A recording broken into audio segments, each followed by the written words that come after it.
enfermagem no transplante de fígado. A transição do ambiente hospitalar para o familiar.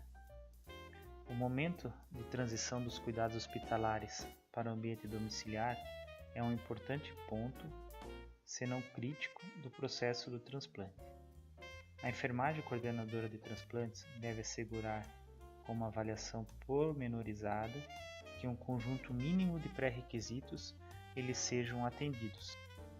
Esses pré-requisitos para a alta hospitalar incluem a ausência de infecção ativa, um estado de consciência normal, exames de função hepática e renal adequados ou em padrão de melhora, a deambulação independente com ou sem auxílio, paciente tolerando uma dieta via oral, tratamento do diabetes mellitus instituído e estável, hábito urinário intestinal restabelecido e adequado, um mínimo de 4 semanas de medicação imunossupressora disponível e o paciente familiar com conhecimento básico das medicações, consulta de retorno, coleta de exames laboratoriais, como reconhecer os sinais e sintomas de rejeição e infecção e os cuidados necessários para evitar as complicações da imunossupressão.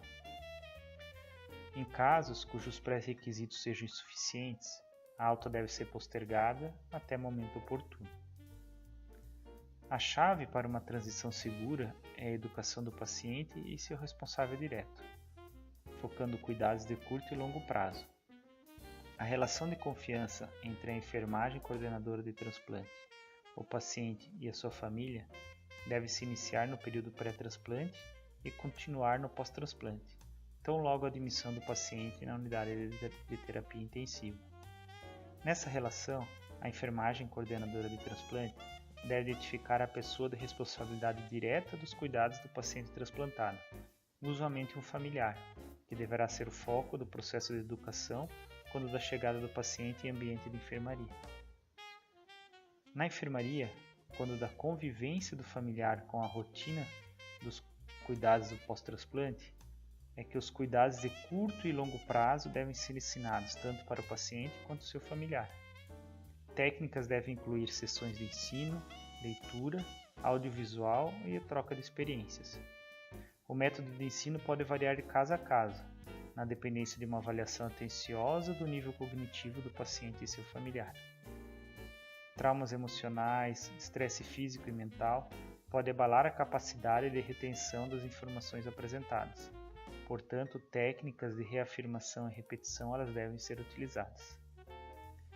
Elementos importantes a serem ensinados e repassados na educação do paciente dizem respeito a conhecimento das medicações receitadas, a administração, o propósito, o modo de absorção das medicações, como é que é feita a monitorização, os efeitos colaterais, sinais de alerta, como agir no caso de perda de dose, como e quando e onde as medicações elas devem ser repostas, cuidados com a ferida operatória, orientações quanto ao retorno de atividades físicas, o dirigir e atividades sexuais, precaução quanto a animais de estimação e jardinagem, alerta quanto ao uso de cigarro, álcool, drogas e medicações não receitadas, orientações quanto à necessidade de protetor solar, precauções quanto a procedimentos dentários e vacinação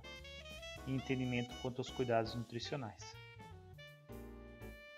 Alguns pacientes eles apresentarão demandas que necessitarão uma coordenação do centro de transplante com unidades de saúde comunitárias, como a fisioterapia, serviço social, nutrição ou centro de atenção psicossocial. Para esses serviços de apoio, as necessidades dos pacientes elas devem ser claras, sendo responsabilidade da enfermagem de coordenação do transplante o repasse e orientações desses serviços. Na eventualidade de dúvidas nas unidades comunitárias, a enfermagem coordenadora de transplante ela deve prover a oportunidade e os meios de contato para essas eventuais dúvidas e esclarecimentos.